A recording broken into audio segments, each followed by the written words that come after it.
Les fêtes sont passées, 2014 a commencé et donc avec la nouvelle année, une ligne droite de 3 mois avant les élections municipales. Cette échéance, c'est le renouvellement des conseillers municipaux, ces élus de proximité, maires en tête, qui s'occupent donc du fonctionnement de nos communes.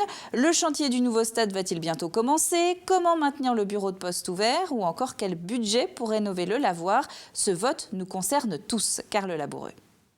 Sur le département, lors des municipales de 2008, plus de 464 000 électeurs étaient inscrits, soit près des 3/4 de la population. Pour 2014, ce chiffre n'est pas encore connu et à 10 semaines du premier tour, le nombre exact des maires sortants, se représentant ou pas, non plus. Les tout prochains jours devraient permettre d'éclaircir la situation.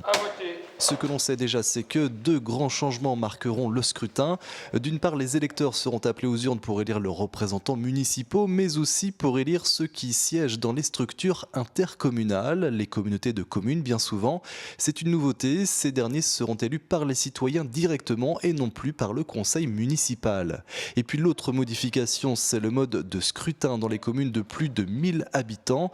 Jusque-là, seules les villes de plus de 3500 habitants étaient concernées par le scrutin proportionnel de liste. Aujourd'hui, le seuil est abaissé et dans 175 communes vendéennes de plus de 1000 habitants, dont celle de Sérigné, 1014 habitants, les électeurs voteront dorénavant pour une liste paritaire et entière, sans possibilité de la modifier. Ici comme ailleurs, cela va nécessiter un peu de pédagogie. Il faut effectivement faire cette pédagogie. On a commencé à la faire dans la commune par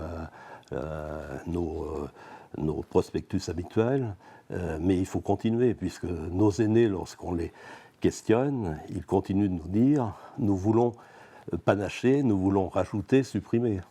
Et là, on a beau leur dire qu'il s'agira de vote nul, il n'empêche qu'ils continuent dans cette voie. Enfin, notez quelques autres dates importantes. Celle du début officiel de la campagne électorale, elle est fixée au lundi 10 mars, même si, évidemment, avant cela, les candidats peuvent mener différentes actions de communication. Et puis les dates de dépôt des candidatures, obligatoires, quelle que soit la taille de la commune.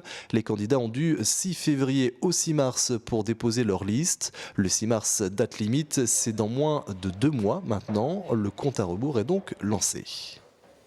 Et donc, ces 2 journées d'élection, ce sera le 23 et le 30 mars prochain.